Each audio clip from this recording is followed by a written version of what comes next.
We're closing out the program, and we have a chance to hear from one of not only the elite referees, instructors, administrators, and all-around good guy, Herb Silva. And I'm going to just say a few, if I can, there we go. Does that look like you, Herb? Okay. It would take all afternoon to list all of Herb's palmares, but I will just mention a few.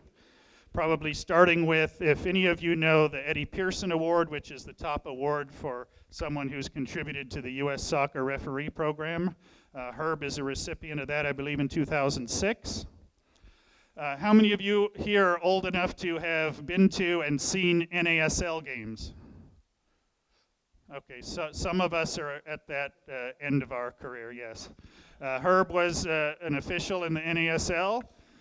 He was also an indoor official, which you can see here, the MISL, Director of Officials for the MISL, Director of Officials for the CISL, Director of Officials for another incarnation of the MISL, the referee assigner for U.S. Soccer during much of the early years of Major League Soccer, and later years for that matter. National assessor, national instructor, former national referee. I could probably keep going, but it's best that we get Herb up here and give him a chance to speak. So let's give a round of applause to Herb Silva.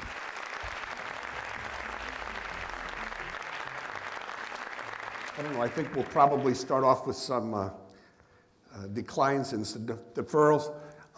Very informal. I'll apologize up front for those of you that I'm going to offend. I promise not to use any language you don't hear in an under 12 girls game.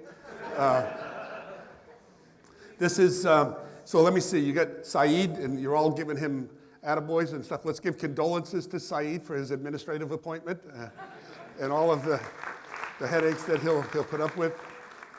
And I'm not quite sure, this is high-intensity training, whether it's Saeed's high-intensity training or Sabella's high-intensity training or special high-intensity training. Anybody into acronyms? Anybody into acronyms? Take the first letter of each word. So we're going to do some shit training here. Special high-intensity training. We want to have some fun with what we're going to do, and we want it to be appropriate. It's interesting, as they were preparing me for the group, that you all volunteered to be part of this. I'm like many of you. I'm supposed to be retired. My wife says, get the hell out and go get some more money for the fixed income. So we supplement our Social Security income. I guess many of you are doing. Attaboy, attagirl, keep at it. The concept here is that we're trying to give you some skill sets to make you better at what you do. Let me see where this thing goes. The index cards we're going to get you guys, this is going to be a little bit of an exercise on your points of emphasis. And what we want to do, this is stuff that I requested from your folks as to what we wanted to address here today, and this is what they came at me with. So we want to talk about, eventually we want to make sure that we're talking about game management, and I like breaking that down because we break that down into how you manage yourself, how you manage the logistics of the game. Oh yeah, let's talk about what happens during the course of the game. We can get into bench management. We say management, there's a whole different set of different skills. How do you pack your bag? How do you pack your head? How are you preparing before the game and so forth? And we can split that stuff up, and we'll make sure that we do that. This bit at what point is the yellow ineffective? It's supposed to be to help you shape behavior. And so much of what it is that you all need to figure out where you're at. The psychology of issuing cards, and again, how that works into your version, watch this, of your game. It's your game. When you take that field, when you come walking up to that field, are you one of those guys that everybody's saying, yeah, hey, look who we got today, we're happy to see them, versus, oh shit, look who we got. Right? We've all been there, and we know that happens. So we want to go there. We all serve the game in different capacities. I started out playing. It's comical. In my other life, I'm a dentist. I sold my business some time ago, but I still putz and see some patients. And not that long ago, I was had my brother-in-law in the chair, and we were doing whatever. And I went and found a picture of us playing in our first college year 49 years ago. That's scary. 49 years ago. I just met up with a guy that I flew with back in the service, and it was 43 years since I'd seen him. So time flies when you're having fun. And that whole time I've been playing the game, and at some point when I was playing, and as most of us that did that, and we were dissatisfied with whatever we did, and I probably made some comment relative to the referee, and lo and behold, I became one. And at that point, when I was back in the room with where you guys are now and listening to the talking heads as they would come in and say, gee, it's got to be different, and try to stay awake, and lo and behold, I became one. And so the whole bit that we're saying with this bit with instructors and mentors and assessors, we think it's the same. We're trying to change that. I was a pilot when I was in the service, not like Bob. Bob used to fly through the air. I was a helicopter pilot, so I my way through the air. So it's a message there. You know, and I was a check pilot. And there was a difference when we would take the kids out and give them a check ride. And that's a test. And too much of what's evolved, subjective commentary, in the assessment program is, how did you get a 74 on that game? Well, the guy found 26 things that were wrong, right? And it's, you did this wrong, and you did this wrong, and you did this wrong. And we think that the message needs to be different. The message needs to be, hey, how do I get better? Give me some things that I did right that I want to do again, and give me some suggestions for doing something maybe a little bit different that's going to make my game better tomorrow. And that's where we're at. So we think that that's what it's doing. When you do this, it's got to apply to you. You have to have specifics. You know, for somebody who says, hey, you're not managing that game right, that doesn't tell me anything. Give me something specific. Hey, in the 14th minute, you didn't do anything. A no call is a call, yeah? And the people that know how to track the game, and what we're trying to educate that, is in fact to track every call, every non-call. And how does that go together to connect the dots? So that when we are evaluating whatever game it is, whether it's a youth game, whether it's a pro game, whether it's an international game, you have that ability. How did the ref get himself in that hole? Usually with rookies, let me rephrase that, we all make mistakes. The difference between rookies and the experienced guys is the rookie keeps digging, right? Yeah? And so when you've watched, as we have all done, we've stood up on the hill, and we've watched our contemporaries do a game, and we make value judgments. And I can remember back when working with some of my contemporaries, the guy would give a penalty kick, and he'd go in there and everybody'd say thank you. I couldn't figure it out. I'd go in and give a penalty kick. They're all coming at me, and I was into my Marine mode, and I was into my body language stuff, and I was sending wrong signals versus managing things where we can diffuse it. So we recognize, as you all need to, that a lot of the signals that you're sending are inadvertent. You must acknowledge that it's not what you say, it's how you portray that. What's your body language? If I stood up here and I went around here and I said, okay, we're going to spend 3 hours talking here today, guys, and we're going to be doing this, versus trying to work the room and trying to get some eye contact and trying to get some established rapport, as you need to do with the players during the course of the game, you'd be into a different perspective. So, do you have any police officers in here? Go on Amazon.com and Google verbal judo. Verbal judo, I want to say the guy's name is Anderson, is the author, and that's a technique that officers in contact will use to diffuse the situation. And it's a process. I was doing a clinic down, actually I still remember that, I was doing a clinic down in LA and referencing that, and you know, when I'm saying, hey, what we need to do is we need to translate that into referee speak. Some guy comes up at the break and says, I'm Lieutenant so-and-so of the LA SWAT team, but I've already done that, sir. Thank you very much. It has to do with what what happens when the coach is being a jerk, and how do you do that when that coach is over on the sideline yelling at you? What do you do? What you think you want to do versus establishing eye contact. And look, I went to the side, which is a plead. That's a verbal signal of a plead. Versus I could go at him harsher. I could do a no mas. I could do it easy. I could go by. Look at all the different options that you need to begin to recognize as, again, how do we do that? We check that out from watching our folks. So the who, when, where. So I would ask you, interesting to watch the diversity, and good for you all that you were here for the first session and the second session and the third session. And good for you. So you all want to get better. That's a signal. You're sending a signal to your administrators to say, hey, maybe I'm not going to get a FIFA badge, but I still want to be better tomorrow. What can you do for me? And I can't get around 14,000 in this state. Wow. I think we're up to 150,000 around the country. We'll talk about the different buckets that those officials are in. Recreational ball at the youth level is different than competitive ball at the youth level. We got coaches. I've got a Z licensed coach or whatever the lowest course is. And there was a course that was being given in the hotel this weekend, and that's about getting kids social skills, right? Let's go play on a team. There's no I in team, right? And so the kids now, we want to get them touches.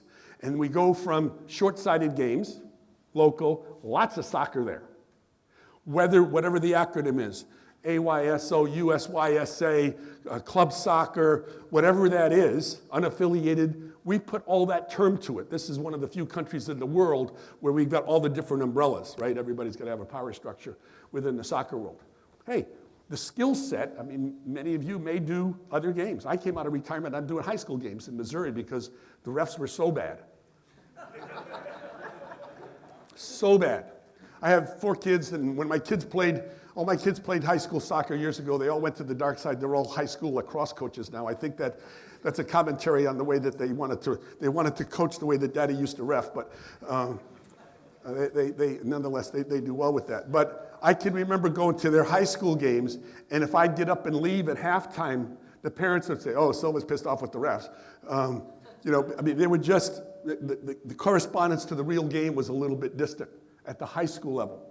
Because why? The games are in the afternoon, it's hard to get people, there's thousands of youth games all over the place as well. Then there's unaffiliated games, I get it. The adult game has changed from 40 years ago when I got started doing things in the ethnic ball and the intensity of that kind of stuff. So the question is, where is it? But for you all, where do you get your information? You come to this thing 3 times a year. Where else do you get info? Come on. Where? ProReferees.com. PRO, the Professional Referee Organization, was formed this past year on the European model, English Premier model. Prior to that, I have to think in terms of what year it was. 2 years ago, I was the director of the Professional Referee Department of the United States Soccer Federation. We used to have the 3 parts, the pros, the adults, and the youth. And we moved the office from Chicago, from the pro refs. It was still under U.S. Soccer's banner. We moved it to New York to service literally MLS. And we set up the organizational chart that took all of the pro, if you will, the pro leagues. The NASL is Division II, whatever the acronym is for now it's the New Women's Soccer League, isn't it? What is it called now? It used to be WUSA and so forth. First Division, Second Division, Third Division, and those teams that were under that banner, if you will, that hierarchy. That switched when the board of directors of U.S. Soccer and MLS said, wait a minute, let's go in the English Premier model. They came up with the acronym PRO. I thought they should do some justice to the assistant referees, and it should have been the Professional Officials Organization, but they didn't like the acronym POO. So that's how we ended up. So yeah, and in fact, the new general manager that came in, so I did that for basically a couple of years. Peter Walton is the new general manager with a whole organizational chart that's a separate company, endorsed by U.S. Soccer's board of directors, but in fact, independent in the English Premier model. And in fact, yes, they have a website, and they have, and this is significant that you get that distinction, they have a good website that they're developing. They're doing instruction, most of which is consistent with what you all need to be doing. But you need to know that you're okay, you're empowered to question some of that, because they're looking to service their product.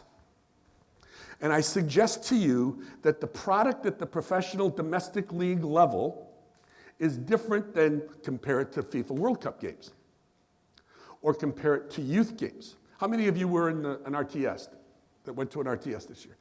Okay, so basically half. So some of the, or all the video that came from the RTS was stuff that the pros did at their preseason camp. We, U.S. Soccer, used to do that. Basically, you either take the RFUs from the week before, the referee follow-ups for you badmouth people, the referee follow-ups from the week before, and you show a video of something that somebody said, oops, or they should have done something else, or isn't it nice that we now get something where we say, hey, look, this is something they did right last week. This is good. Let's reinforce that, which we think that that's a nicer way to teach, if we can identify that stuff. And you go through and you get those clips, which, by the way, we got 2,000 from the year that I was there. We used to do that real time every day, and the games coming in. Ask me if I missed that, having to come up with that stuff every Sunday night for all the games from the MLS that week. But having said that, there may be something specific. What they may say is a tolerable yellow card offense at a pro level, and somebody comes to me and says, hey, not my 12-year-old game. And now let's explore that. Why? And it's the interesting part when you get into the whys. What are the whys of your yellow cards? Where do you come up with that data? And now you've got to go different places to seek that out. Some of which, unfortunately, you got in your grade 8 entry-level course.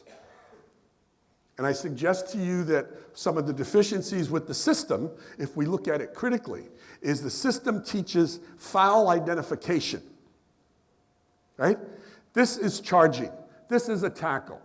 And if you get a little, and you stick around for a couple of years, now you get into some of the other stuff. This is what it means going over the top. This is what it means with the scissor. That's all referee speak, right? You don't find that in the book. In the book, you're going to see violent conduct, serious foul play. And so the trick is someplace to transfer from the written to the visual. Because when you guys go blow your whistle, you're doing it in a visual interpretation of what you're seeing and how that equates to what you were taught is right, wrong, or indifferent, and how that plugs into your yardstick.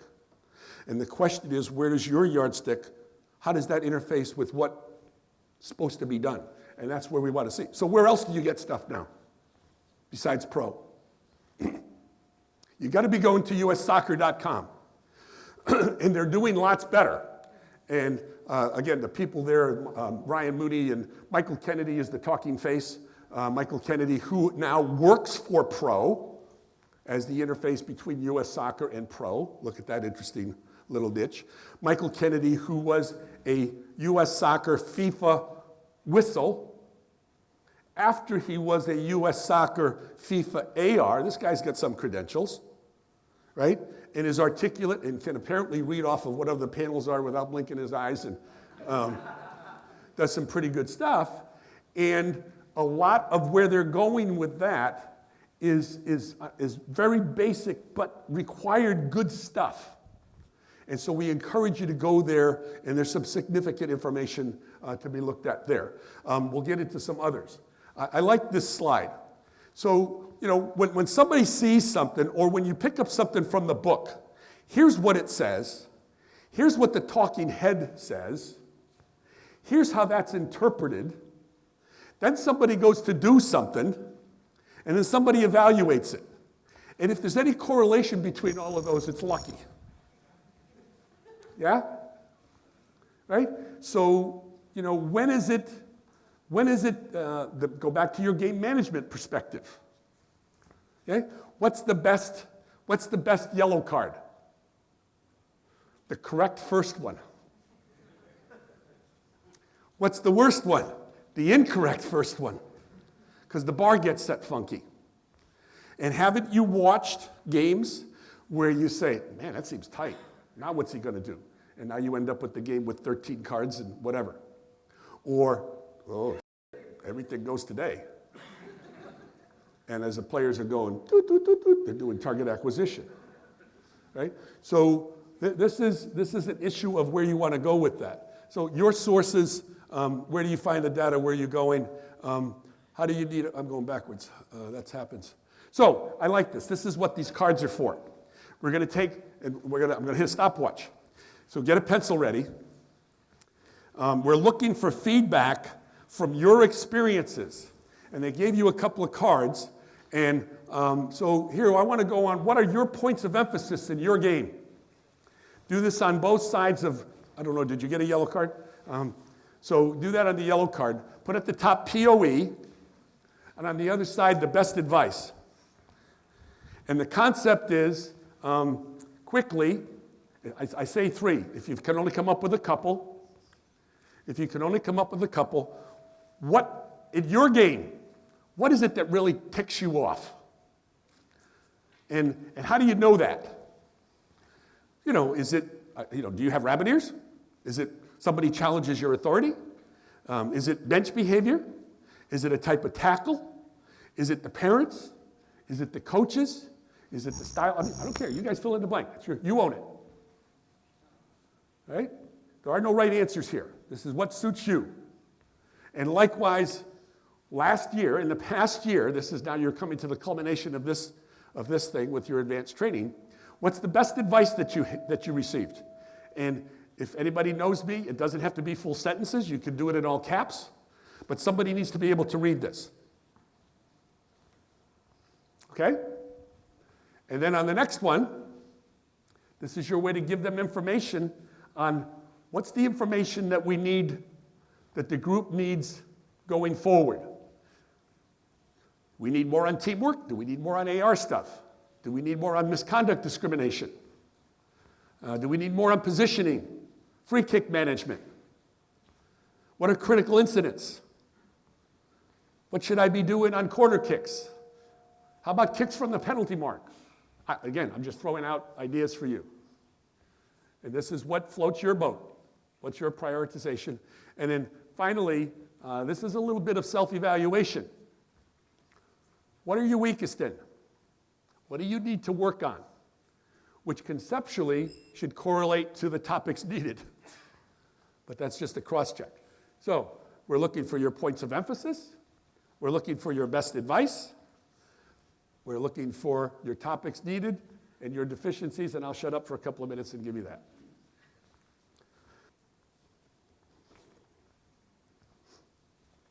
Participatory democracy. I learned that from Farhad.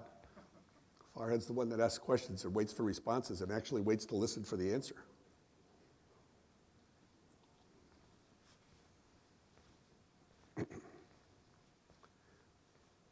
And what should be obvious, I'll share this with your administrative folks here, and hopefully then that helps them to address the future direction and content of stuff that will service your needs. How about that? All right, so how do you prepare for the season? When was the last time you looked at the law book? I had a national assessor text me 2 days ago and want to know, I'm the facilitator. People think I'm their secretary. They want to know people's phone numbers. You can get that in the database, any referee or assessor or whatever. Or they want to know where's something in the law. Go read the damn law book.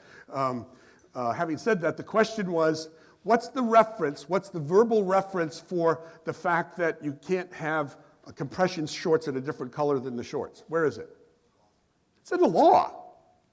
To which I responded, and the guy said, no, it's not. So now he owes me, it used to be a bottle of vodka, now I'm just doing club soda. So you know, the bit of reaffirmation of looking at the law book. But if I were to ask you, what's your law book reference? What do you guys use? U.S. Soccer's book that they send you with your badge? What's wrong with that law book? It's missing how much? A lot. Yeah, what's the a lot? Where? Where is it? Where advice to referees? It's actually the interpretation and guideline. Where does that come from? Where is it? Where is it? The FIFA book. Where do you get the FIFA book? FIFA.com. FIFA.com down at the bottom. Go to the FIFA laws of the game. Download a PDF file or the reference, and now you've got it. And what's in the back of the book? Stuff that has the same application as law, for which you're responsible as you go through the game, which gives you some what-if issues. So we'll talk about free kicks at some point, right? What are the two kinds of free kicks?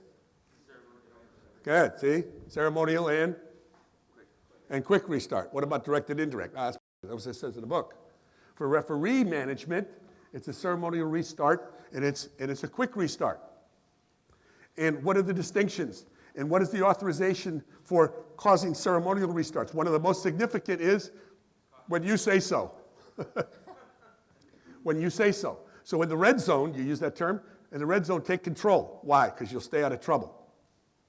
Somebody will come back and say, oh, I like quick free kicks. Well, okay. How long does it take for you to figure out that it's going to be a quick free kick? How long?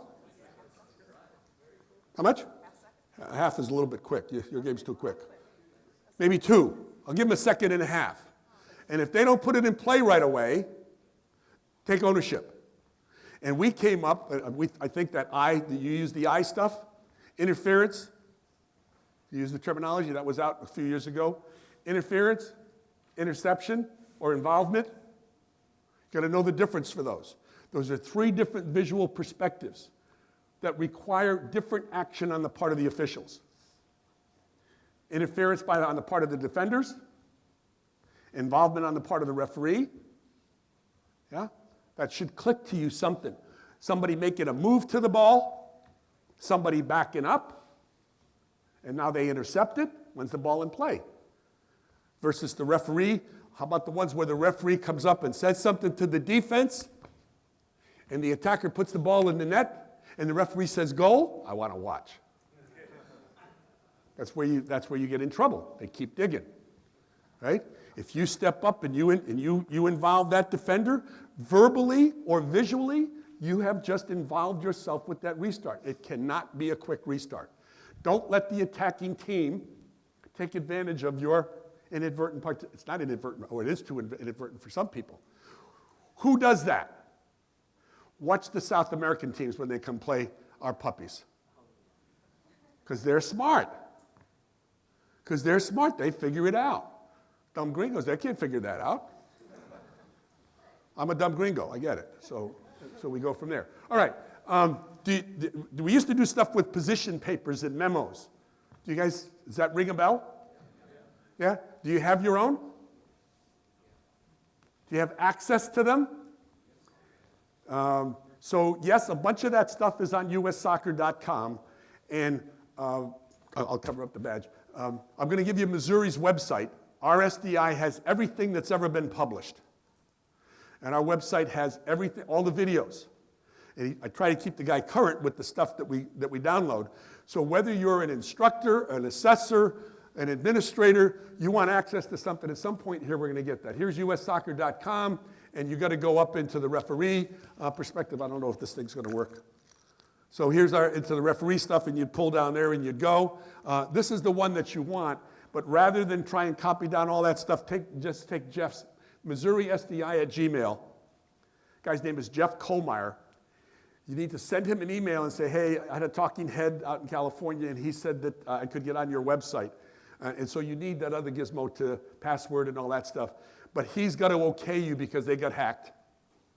It's had hundreds of thousands of hits as we've sent this around the country. So that's got files with stuff that will keep you busy from now until forever. Yeah, look at you guys taking notes with the cameras. I get it. I'm a grandparent now. I'm into that stuff. Jeff Kohlmeyer, MissouriSDI.com. And I say again, everything that's any time has been there. Recognizing that some of the old memos are contradicted by the new memos. Yeah? Offsite interpretation has changed over the years, right? In perspective of where that's at. So that's where it's at. By the way, I don't know, I think do it later. Anybody at US Soccer, first initial, last name at ussoccer.org. So I'm H. Silva at ussoccer.org, or HP Silva 22 is my call sign, and I'm at AOL.com. You'll get a quick response. It won't be in a full sentence, but I'll facilitate and I'll point you in the direction to go do something if you've got a question, or whether it's administrative or instructional, or how does the system work or whatever. H. Silva at ussoccer.org, or HP Silva 22 at AOL. So what's your action plan? And those of you that committed to this organization and showed up, good for you. Well, good for you. And again, the fact that there were lots of hands that were here for the first session and the third session and so forth, good for you. That shows that you want to get better. When I left, going to New York, I went to New York City, 38th and 5th Avenue. I'm not a New York kind of guy. Lots of garbage bags and this stuff, and it used to take me 9 hours to walk in the office, and then we'd be working for 12 hours. Long days, and went 22 weekends type of thing. High stress. Dealing, as you're well aware, or you should be well aware, It's the same thing dealing with the billionaire owners of MLS teams or the general managers. It's just like you dealing with the parents and the coaches. They don't know that they don't know. Get it? Yeah? And so, you know, when they asked me would I go to New York, and I said, I'm not moving to New York, but I made the dumb thing of saying I'm off most of the time. I can go on weekends, and so I went every other weekend. And I said, but you need to have a buffer. Why is that? Because I'll tell those guys that I'll respond in different ways that you need somebody that's better with PR than I am. You know, we have agreements to disagree when we talk about different plays. And now we're talking about, is that a red card or is that a yellow card, as the case may be. This control what you can. That's a biggie. You recognizing what you have under your control. So those of you that made a conscious decision to, I'm going to commit to these dates and I'm going to jump through the hoops, whatever it is that they make me do, good for you. That's more than most of your contemporaries have done. Hopefully you can recognize some benefit as an outsider coming in and just paying attention to what's happened. Something's happening because you came back. And so whatever happened to the first session didn't turn you off to go to the second and likewise to the third. Luckily there won't be a fourth, so they can get good time to recover here. But you controlling what you can. One of the big things that we're doing at US Soccer now that will be rolled out in 3 weeks is a much bigger, used to call them training modules, I don't know what we're calling them now, a whole segment on fitness and nutrition. Because for the young pups who want to be, I want to be a white badge, I want to be a pro, I get it. You need to start making a lifestyle change now. The fact that when Tim talked about when we did the indoor, we had so much fun in the indoor, it was so challenging. I did my busiest year, I did 125 games. You can't do that in the outdoor game. Why? Because you got to recover. And the guys that are going 11, 12, 13 miles in an MLS game and then traveling and sitting down and doing all of that stuff and worry about thrombosis, et cetera, it's a different nutritional aspect. It's a different training aspect. Oh, that's different from what you guys do. When I first started officiating, like many of you, I was doing 8 games on Saturdays and 6 games on Sunday. Yeah? Right, with the little kids, $5 a game. I thought I was making money. It was a good deal. For real. And what? And like what you guys do, I paced myself. And lo and behold, I've come full circle. And now my diagonal is kind of like, you know,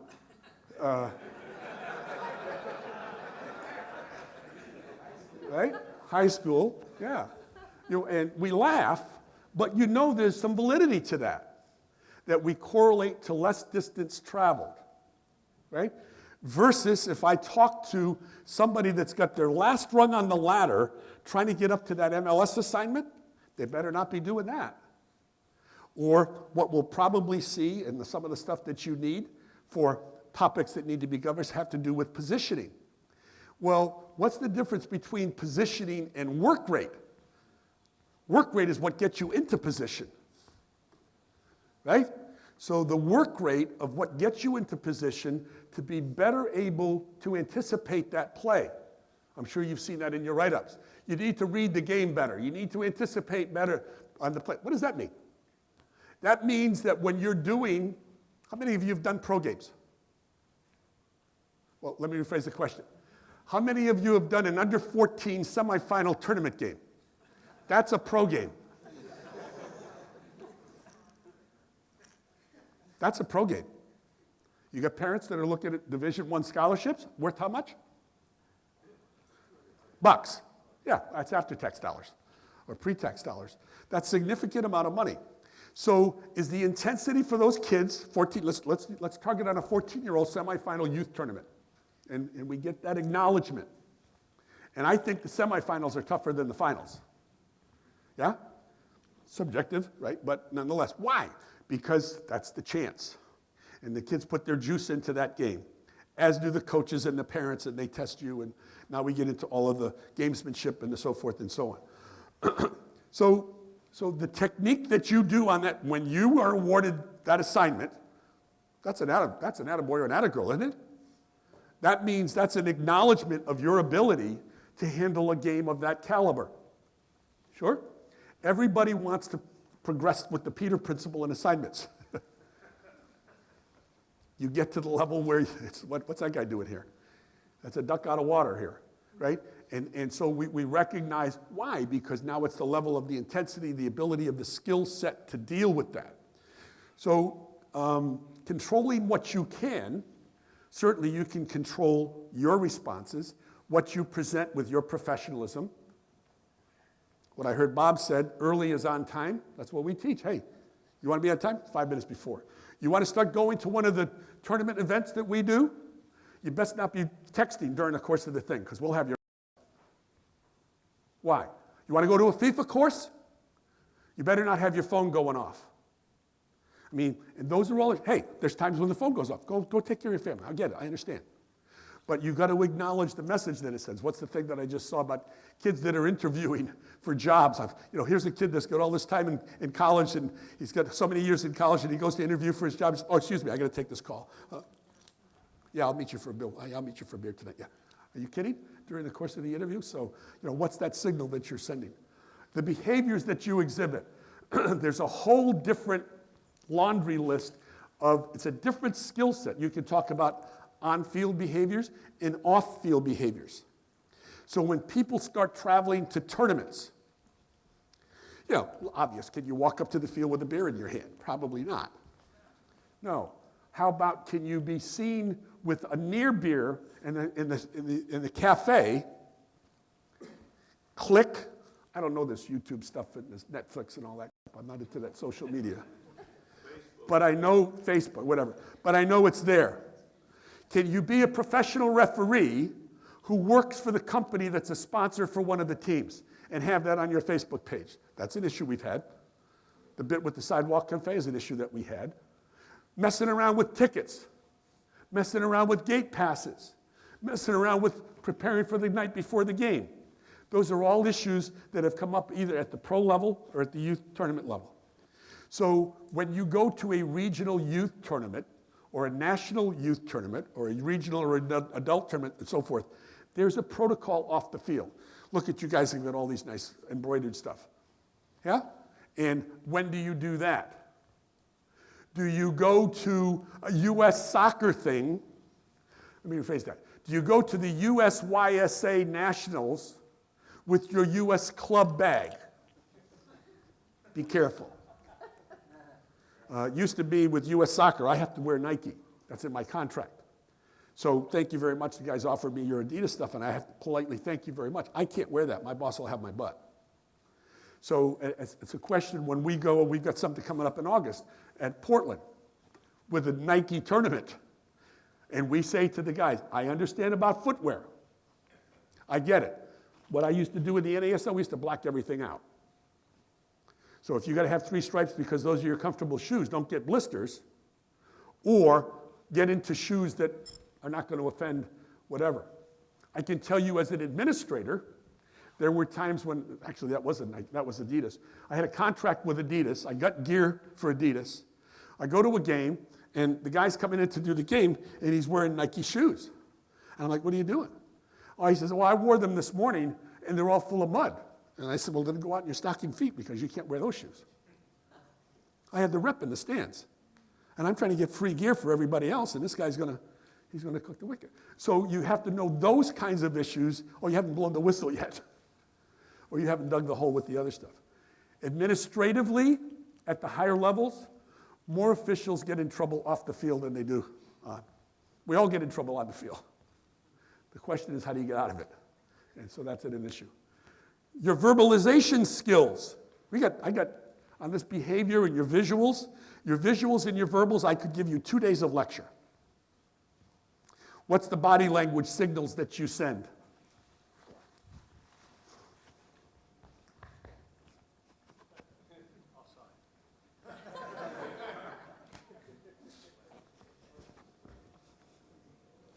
We can get into all sorts of gestures.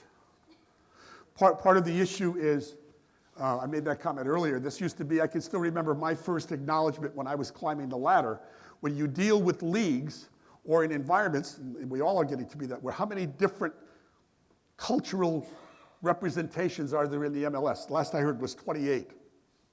So your awareness, your prep, as you climb that ladder, we did a Nike, what is that called? Nike Youth Tournament in December. Youth team, 17-year-olds. Did I mention it was Brazil, Turkey, Portugal, and US?